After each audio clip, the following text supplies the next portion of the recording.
praise the Lord kasi sa isa na namang pagkakataon ay nagtipon-tipon tayong lahat upang purihin at sambahin ang ating Panginoong Diyos na buhay. Hallelujah!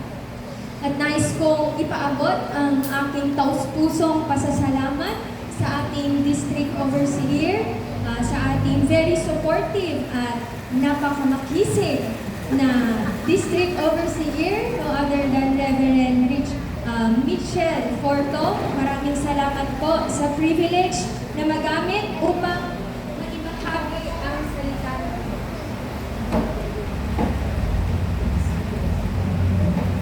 Praise. Nagidayda play tayo may kakabsa. Kahit kumet nga kablaawan, iti host pastor, iti dayto nga iglesia, iti Pinmalugpod Church. Maraming salamat po sa mainit na pagtanggap po sa aming lahat. Pastor Elmer Flores, magandang hapon po. Kasama din po niya ang mga masisigasig at makikisig din ng mga pastor sa hapong ito. Magandang hapon po sa inyong lahat. Nais ko din pong batiin ang presidente ng ating organisasyon, no other than Sir Gerald Soria. Good afternoon po. Sa aking mga kasamang officers ng ating organisasyon at sa ating lahat, magandang hapon po mga kapatid. Ako po ay lubos na nagagalak kasi patuloy tayong ginagamit ng Panginoong Diyos. No, na-surprise kayo kakabsat na siyang kiagsao or akmat kakabsat kaya tagtultuloy nga sorpresain ni Apo Diyos. Talaga nung pagayatan ni Apo Diyos, iti may sangabanag, nagpaspas iti panaggunay ni Apo Diyos. Kaya tayo sumurot, kaya tayo nga agpakumbaba iti pagayatan ni Apo Diyos. Tamamati tayo nga adda iti nakapinpintas nga aramidan ni Apo Diyos. Iti biyag, iti punggal may sakada tayo. Kaya ako rin po ay isang professional katulad ninyo. Bagamat tayo po ay sa height, tulad po tayo sa tangkad, mga kapatid. Kaya madalas tayo ay napagkakamalang estudyante pa lamang. Pero ako ay nagagalak kasi narating ko ang yugto ng aking buhay na ito na talagang nararanasan ko ang kabutihan at katapatan ng Diyos. Ako po ay tinanggap ko po ang ating Panginoon noong May 20, 2009. Ibirok ko na baka sa ano nga igamanday ito'y may kakapsan. Ay na friends na ito'y may kagawan-gawan ngayon. Tinanggap ko po ang ating Panginoong Jesus noong May 20, 2009. Ginamit po niya si Reverend Eduardo Javier bilang preacher o facilitator noong youth camp namin noon. At ako'y nagpapasalamat na naramdaman ko ang pag-ibig ng Diyos yung mga oras na yun. Ngunit mga kapatid, maraming taon ang lumipas, masasabi ko noong 14 na taon, after 14 years later mga kapatid, doon ko naman po talagang na-encounter ang ating Panginoong Diyos. 14 years later, I genuinely encounter God. So, ganun po katagal mga kapatid. At nagpapasalamat ako kasi God is the God of chances. Hindi lang second chance mga kapatid, kundi maraming chance ang pwedeng ibigay sa atin ng Panginoong Diyos. Oo, ako ay minsang lumayo sa ating Panginoon. Katulad ni Sir Gerald, ako din po ay nawala. I was once lost. Ako ay tumalikod sa ating Panginoon. Tayo po ay nanlamig sa ating Panginoong Diyos. Na nagpapasalamat ako sapagkat kailanman hindi ako iniwan at hindi ako pinabayaan ng Panginoon. At behind the scene, siya pala ay nagtatrabaho na sa aking buhay. At nagpapasalamat ako sa aking mga magulang na siyang ginamit ng Panginoon upang magsilbing asin at ilaw sa akin upang ngayong araw na ito ay maibahagi ko ang kabutihan ng Diyos sa sanlibutan. Because of His grace, namulat ako sa katotohanan. Amoy mat kakabsat nga iti kabusor, iso iti number 1 nga taktika na, iti panganlilaw, kakabsat, ang lilawan na tayo. Iti panagbiag tayo dito irabaw, iti daga. But because of God's sufficient grace, I came to see who God is, at unti-unti niyang binago ang aking puso. And God is always faithful, mga kapatid, sa aking buhay. At nagpintas iti tema tayo, iti da ito'y numalem. Baga tayo man, mga sabay-sabay kakabsat. Bigkasin po natin ng sabay-sabay ang ating tema ngayong hapon ito. 1, 2, 3, go! Call to make a difference. Maditay kasama kabisado kakabsat. Kabisat. Call to make a difference. Tayo po ay tinawag upang maging instrumento ng pagbabago. Hinihiling ko po ang bawat isa na tumayo at ating basahin ang aklat ng Mateo, Kabanata 5, talata 13 hanggang 16. Sa mga may dala pong Biblia, samahan niyo po ako at basahin po natin ang Matthew chapter 5, verses 13 to 16. You are the salt of the earth. But if the salt loses its saltiness, how can it be made salty again? It is no longer good for anything except to be thrown out and trampled underfoot. You are the light of the world. A town built on a hill cannot be hidden. Neither do people light a lamp and put it under a bowl. Instead, they put it on its stand, and it gives light to everyone in the house. In the same way, let your light shine before others, that they may see your good deeds and glorify your Father in heaven. Tayo po ay manalangin. Panginoong Diyos, banal at makapangyarihan sa lahat, kami po ay nagpapakumbabang lumalapit sa inyong banal na presensya sa hapong ito. Patuloy kang maitaas sa aming kalagitnaan, Panginoon. Maraming salamat po sa ligtas at protection po ninyo, Panginoon, sa bawat isa sa amin, sa pagpunta namin sa iglesyang ito, Panginoon. Naniniwala po kami na hindi po aksidente ang pagpunta ng bawat isa. Naniniwala po ako, Panginoon, na may gagawin ka sa hapong ito. Nakikilos ka sa buhay ng bawat isa, Panginoong Diyos. Hinihiling ko po, Panginoon, na bigyan niyo po kami ng puso na mapagkumbaba, Panginoon. Pusong dalisay, Panginoon, na handang tumanggap sa inyong mga salita, sapagkat ang salita mo ang siyang magbibigay ng gabay at magbibigay sa amin ng sigla at power, Panginoon, upang patuloy na maglingkod sa iyo. Dinadalangin ko din po, Panginoon, na ako po na inyong alagad, Panginoon. Ako po ay patuloy niyo pong magamit na maibahagi ko po ang inyong salita na puno ng pag-ibig, Panginoon, puno ng katapatan, katotohanan, Panginoon. Maraming salamat po. Ito lamang po ang aming samot hiling sa matamis na pangalan ng aming Panginoong Jesus. Amen. Makakaupo na po tayo, mga kapatid. Ang oras na po ay 3:26. Dagit yung matuturo. Hello. Kuna naman ti, amen? Amen. Praise the Lord. Awan ti makaturturog kakabsat. Ngayon, ibagayo man di nakaabayo, brother, sister.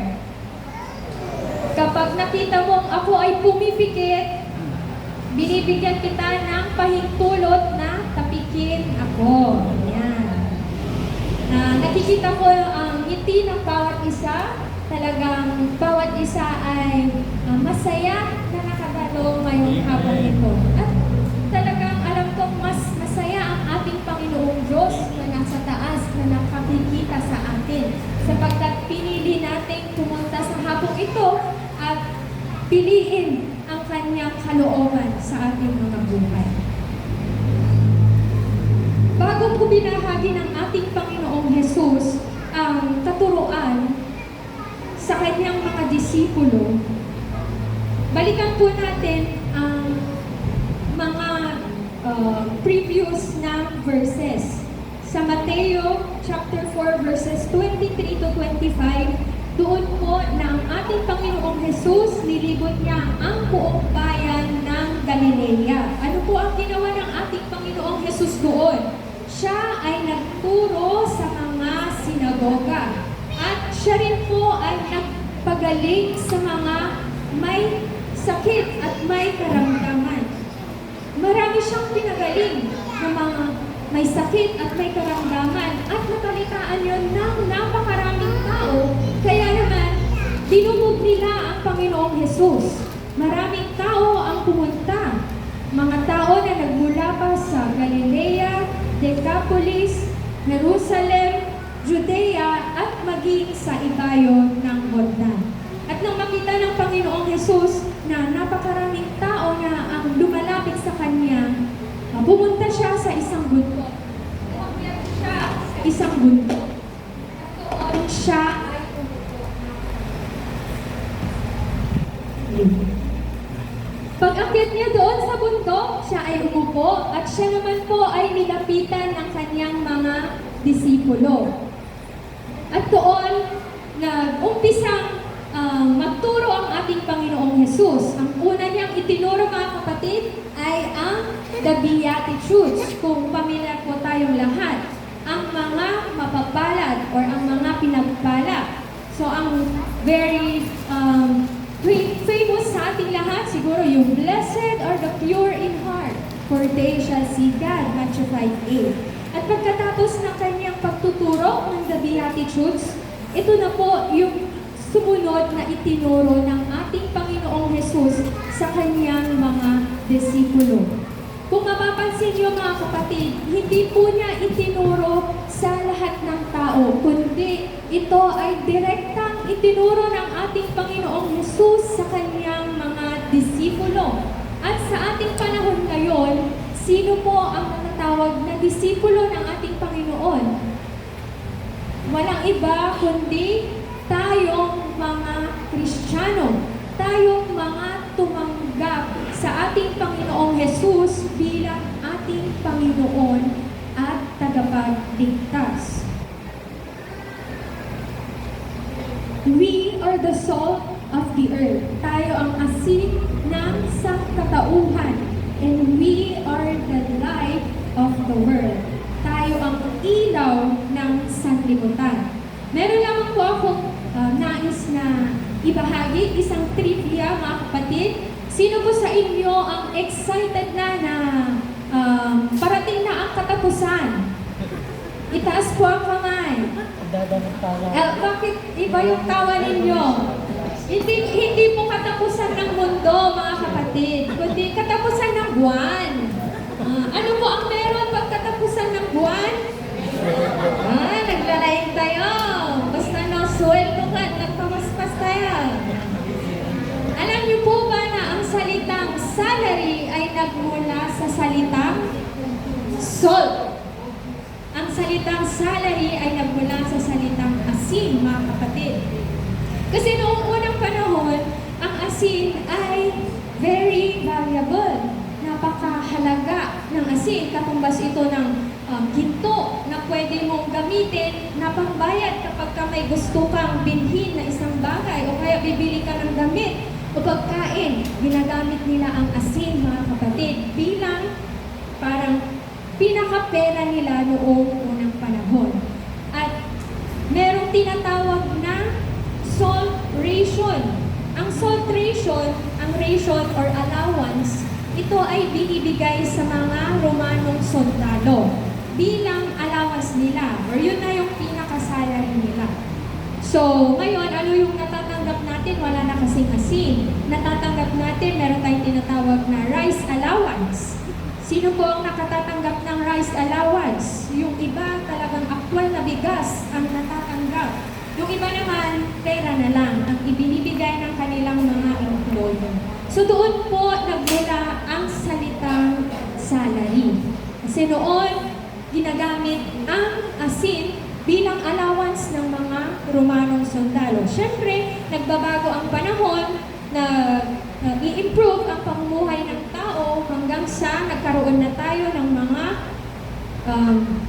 mga pera, mga currency, mga bills, mga notes. Yan po mga kapatid. At sana sa tuwing natatanggap natin ang ating mga sweldo, natatanggap natin ang ating mga sahod, maalala natin ang salitang sol.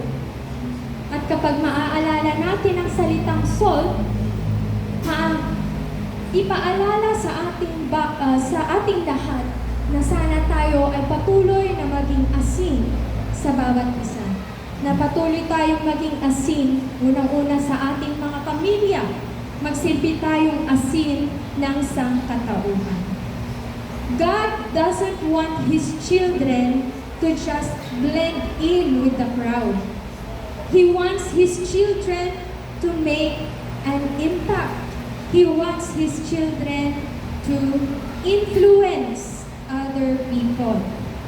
Nais ng Diyos na maging instrumento tayo ng pagbabago.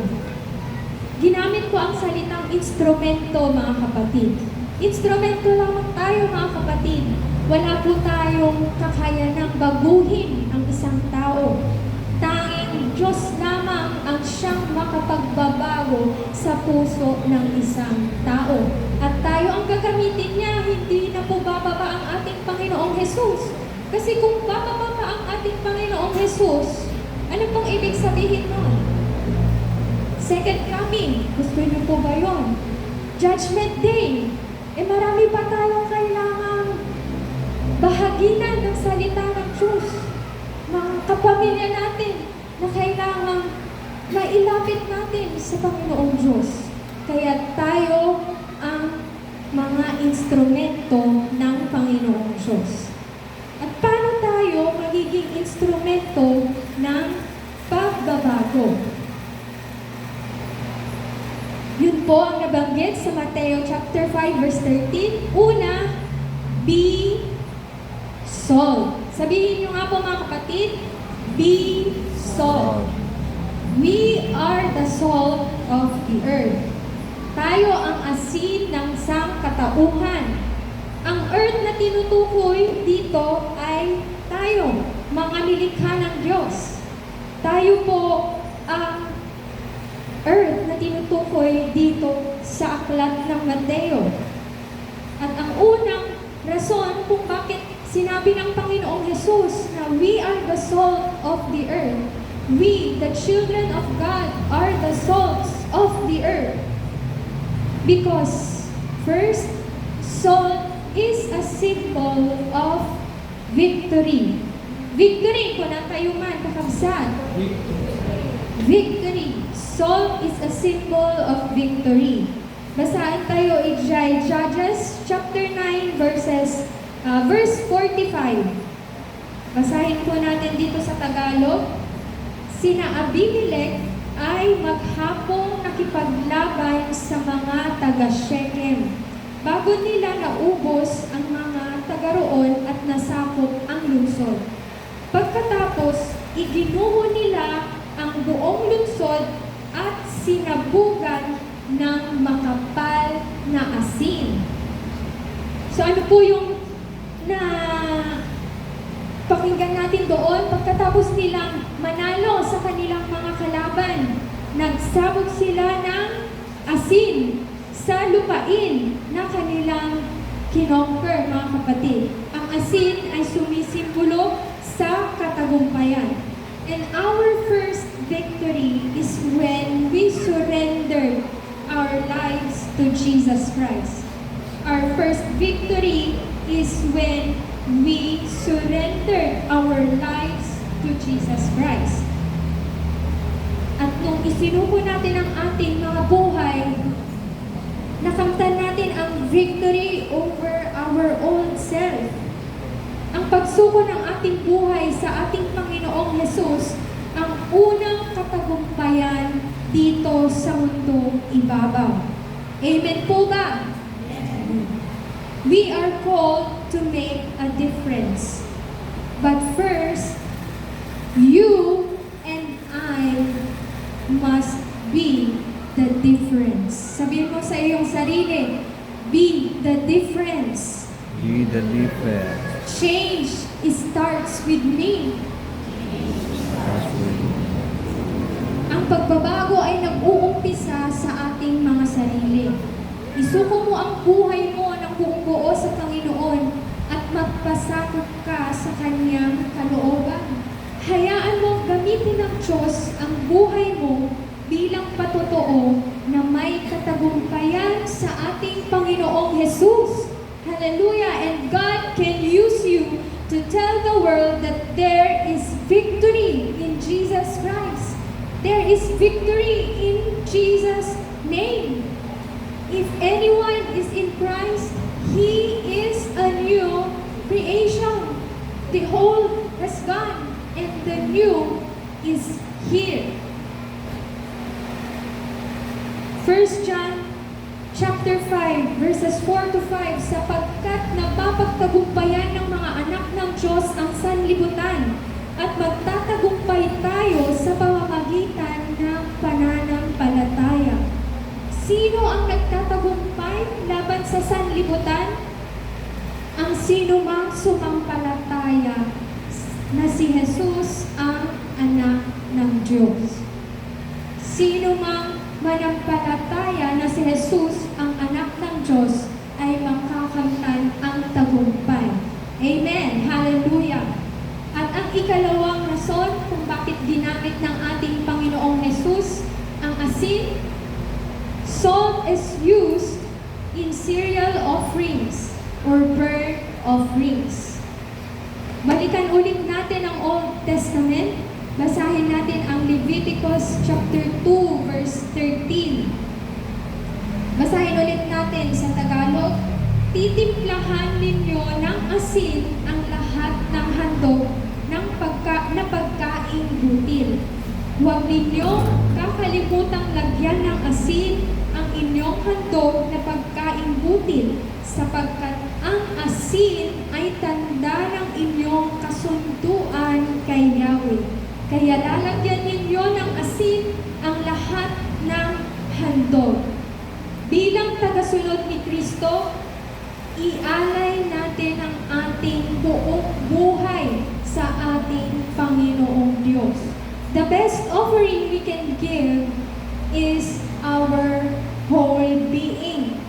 The whole being or entire being, it means our desires, our plans in life, mga dreams natin, mga ambisyon sa buhay, mga desisyon sa buhay, and our actions.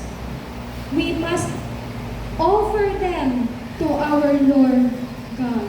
Offer our bodies as a living sacrifice, holy and pleasing to God, for this is your true and proper worship. At ikatlong rason kung bakit hinihalin tulad tayo sa isang asin, because salt was used to purify polluted water. Salt was used to purify polluted water.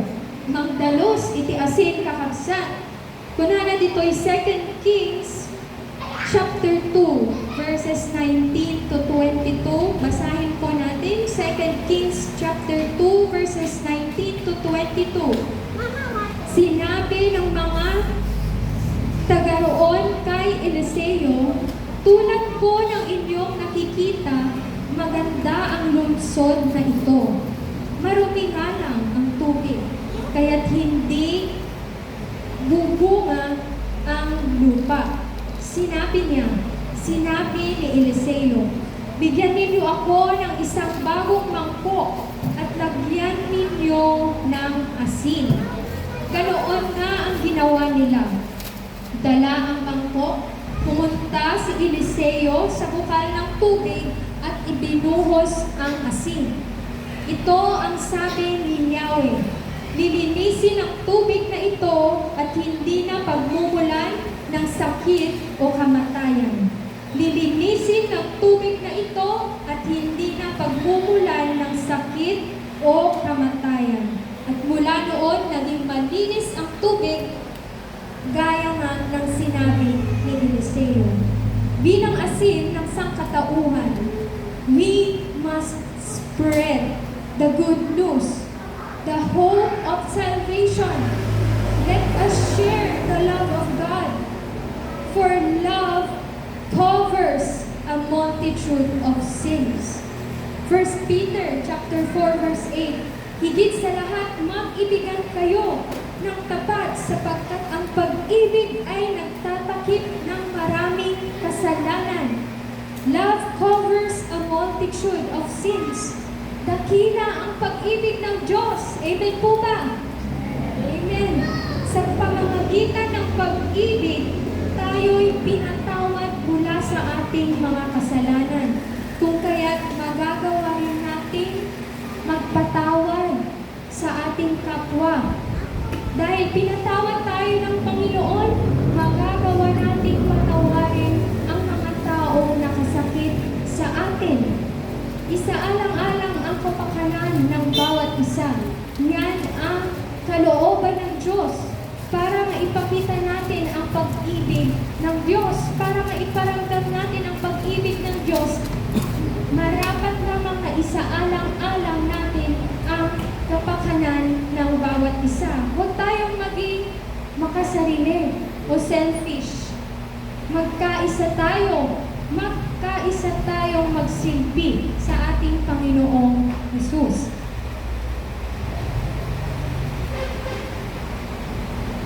Ano yung sumunod na itinuro ng ating Panginoong Jesus? Una, be salt. At ang pangalawa, be Light. sabihin po natin, be light. Be light. Tayo ang ilaw ng sanlibutan. We are the light of the world. Paano po tayo magiging ilaw ng sanlibutan? John 8 verse 12, muling nagsalita si Jesus sa mga tao. Sinabi niya, ako ang ilaw ng sanlibutan. Ang sumusunod sa akin ay magkakaroon ng ilaw sa kanyang buhay at di nalalakad sa kadiliman. Sino mang sumusunod sa ating Panginoong Jesus ay magkakaroon ng ilaw sa kanyang buhay. Following Jesus will show us the direction. When we follow Jesus, He will show us the direction because Jesus is the way. Following Jesus brings illumination because Jesus is the truth. And following Jesus gives life because Jesus is the life. Jesus is the way, the truth, and the life. We are called to reflect Jesus Christ in our lives. Makita ko madagiti tao, itibiyag ni Jesu Kristo kadagiti bibiyag tayong kabsat. We are God's instruments in proclaiming that Jesus is the way, the truth, and the life. Let us be witnesses of Christ, not just in the church. Be witnesses of Christ in our family, at home. Be witnesses of Christ to our loved ones. Be witnesses of Christ to our neighbors, to our community, barangay, to our workplace, to the marketplace, sa mga may negosyo, and to all the nations. Dalhin mo ang pulpitong ito saan ka man magpunta. Sabi ni Pastor Jimmy, hindi na magkuadyo kakabsat na tignay iti puso. Wala na. Ato'y nga pulpito saan laang nga aging gara dito'y uneg iti iglesia. Ludikan, iya sadig tayo kadagiti tao. Iya sadig tayo kadagiti bambalay tayo daytoy nga pulpito. Iya sadig tayo kadagiti karuman tayo daytoy nga pulpito. Iya sadig tayo kadagiti katrabaho tayo. Kadagiti kapinpin nulapon tayo nga inaldaw-aldaw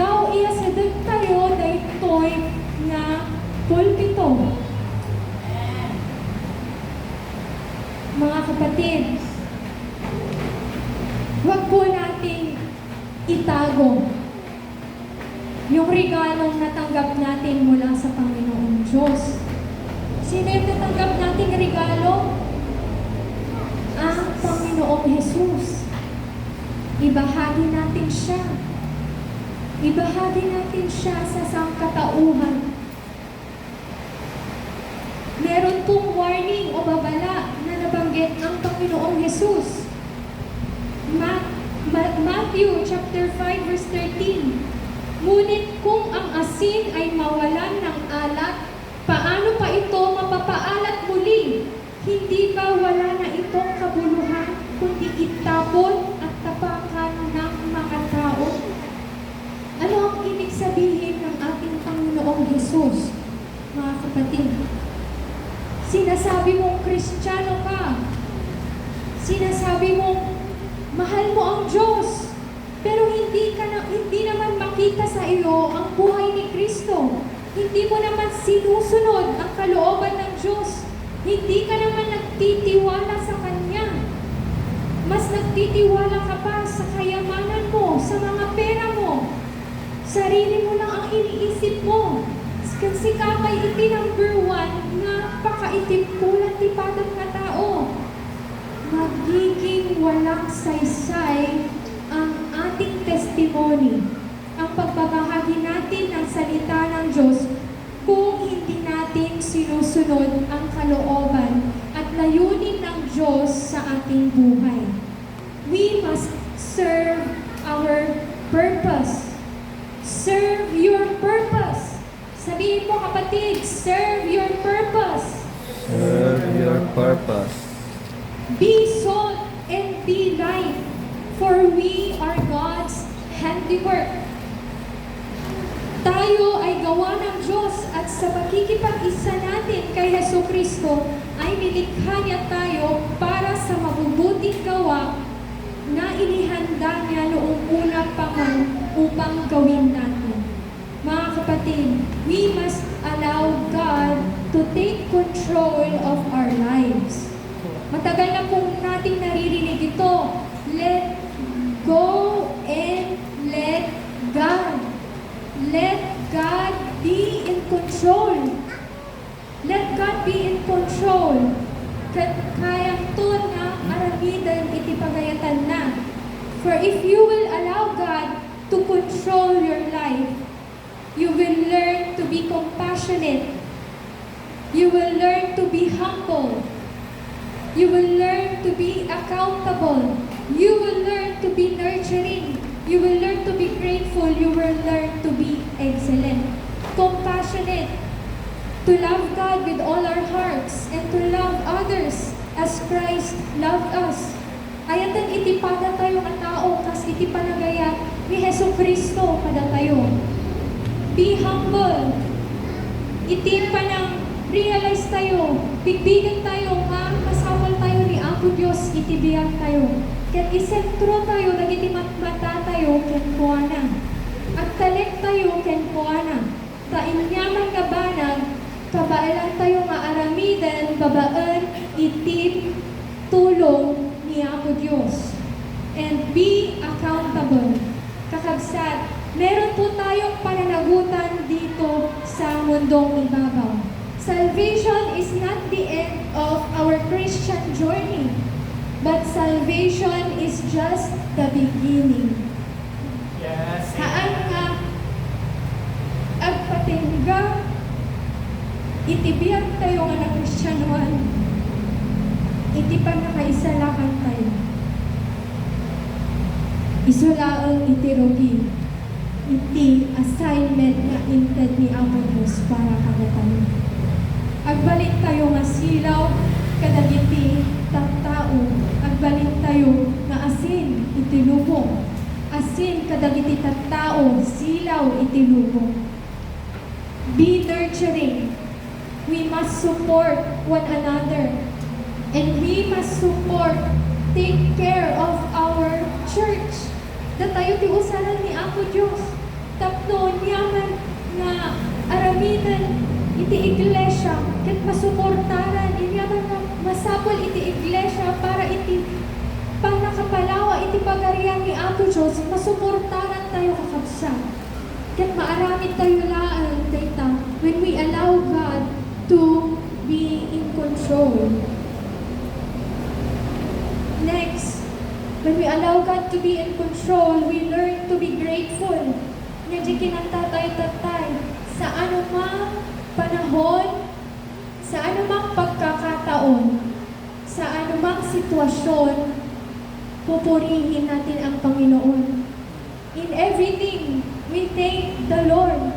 Uray pa'y inton, makapagas ka, itinaduma-duma nga panupok itibiyag. Agyaman ka lang taki ni Apo Diyos. Apay, for God turns every evil into good. Ikayat na nga sa uwan, dahil nga kapadasan, o sa reto ni Apo Diyos, tatno, mapabilag mo itipadang nga namati. Tapno, maisuro dagiti younger generations kakabsan. Datayo iti sumarsaruno nga usaren ni Apo Diyos. Saan nga ang nanayon nga napigsa dagiti papastor?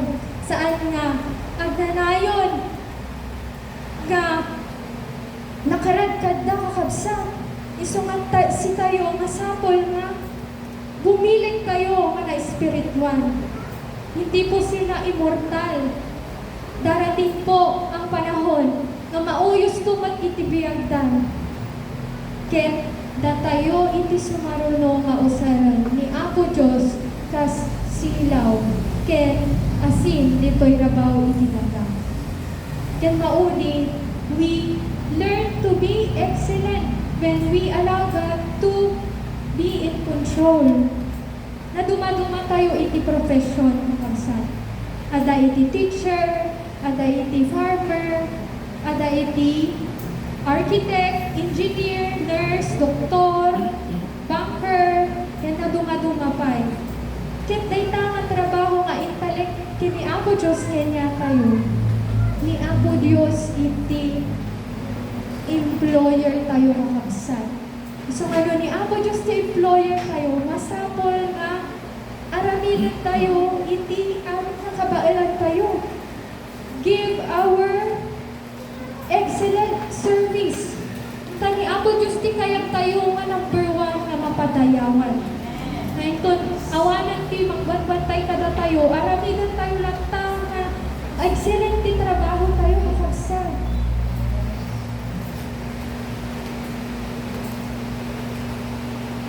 Nyan doktor dagiti siya ko makabsat, nga naman pa'y nabalbaliwan ka.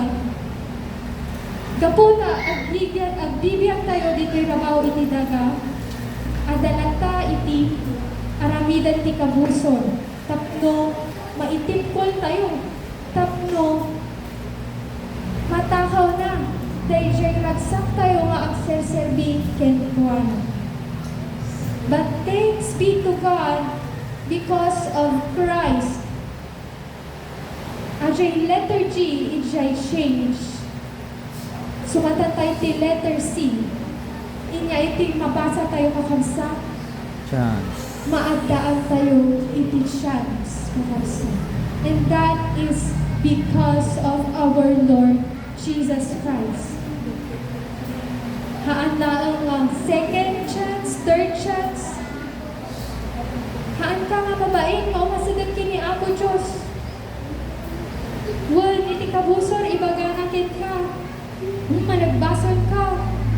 Hindi ka na perfecto, hindi ka na magagamit ng Panginoon. Wala ka ng silbi, wala ka ng kwenta. Isa kang makasalanan. But God's power is made perfect in our weaknesses. When we humble ourselves, nubigbigan tayo nga datayo kung nagbasol, nubigbigan tayo nga masapol tayo ni Apo Diyos, itibiyag tayo.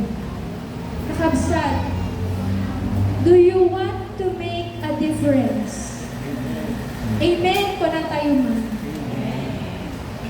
If you want to make a difference, be the difference.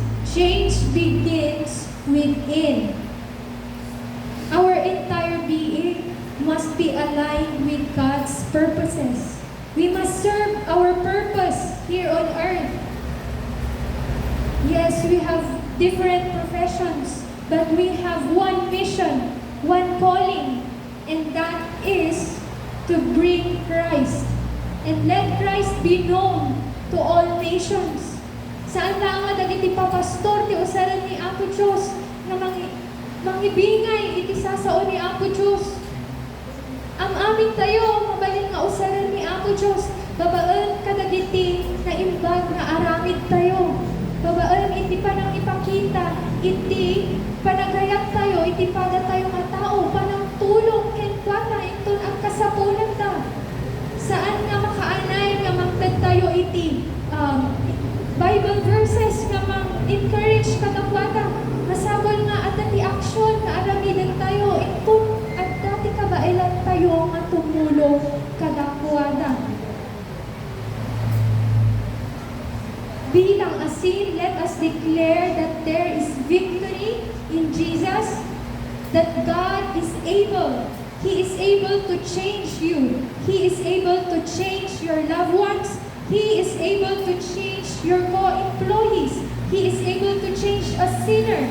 He has the power to change our barangay. He has the power to change our community, our government leaders. God can change our nation. And change must start within us, mga kapatid. Umpisahan natin ang pagbabago sa ating mga sarili. Let us surrender our lives to God. Magpasakop tayo sa kalooban ng Diyos. Magpagamit tayo upang maihayag ang pag-ibig ng Diyos. Ihayag ang kanyang kabutihan, ang kanyang kalwalhatian at ang kanyang kaharian na magpawalang hanggan. God is calling you and me to make a difference. Yes, amen. Amen. Dawatek iti pa nagtakder mo kabsa, hintay iti pa nagkarara. Yes, amen. Praise God. Thank you so Naindaklan much, nga Lord. Diyos, agyaman kami apo iti mensahe nga nangyigan mi iti daytoy nga malem. Agyaman kami apo iti reminder mo apo na masapol na iti panagbalbaliw mangrugi kada kami apo Diyos. Agyaman kami apo ta adda ni Jesucristo nga nang ted iti biyag na natay iti krus tapno nga addaan kami iti barong agbiag. Ket mabailan mi nga agbiag nga nasantuan. Kabailan mi nga agpausar ken ka apo Diyos. Ket apo tulungan na kami nga agtultuloy kami nga sumurot iti pagayatam. Tulungan na kami apo nga agbalin nga asin kadagiti ayatan mi iti biyag. Agbalin kami apo nga asin iti pagtiami apo Diyos. Agbalin kami kung mga asin iti barangay mi. Kadagiti karuba mi kat agbalin kami nga asin. Agbalin kami nga asin iti pagtrabahuan. Agbalin kami nga asin kadagiti tattao nga makatungtong mi iti inaldaw-aldaw. Ket ako Diyos usaran na kami nga silaw tapno yasidek mi dagiti tattao. Presensya mo. Yes. Diyaman kami apo iti kinaimbag mo. Iti aglaplapusanan nga ayat mo kada kami apo Diyos. Agyaman kami apo, for there is victory and there is transformation in your presence, Lord God. Agyaman kami apo Diyos. Si kaalaing apo Diyos, iti agtultuloy nga maitay-itayaw, mapadayawan, iti nagtitingaan mi, inyaman iti Planong apo iti organisasyon mi o Diyos, italik mi ken ka apo Diyos. Ket agpakumbaba kami iti sanguanam apo. Si papakumbaba dagiti puspuso mi apo nga sumurot nga inyaman iti kayat mo nga aramidan mi. Tapno maipalawa apo Diyos iti pagariam. Tapno maibingay mi iti napintas nga damag kadagiti tattao nga saan pay nga makaamamuken ka o Diyos. Tulungan na kami apo nga agbiag akas ken Kristo iti inaldaw-aldaw. Tulungan na kami nga agbalin nga nagkat apo na bilag apo nga agserbigan ka iti iso amin nga aramidan ni iti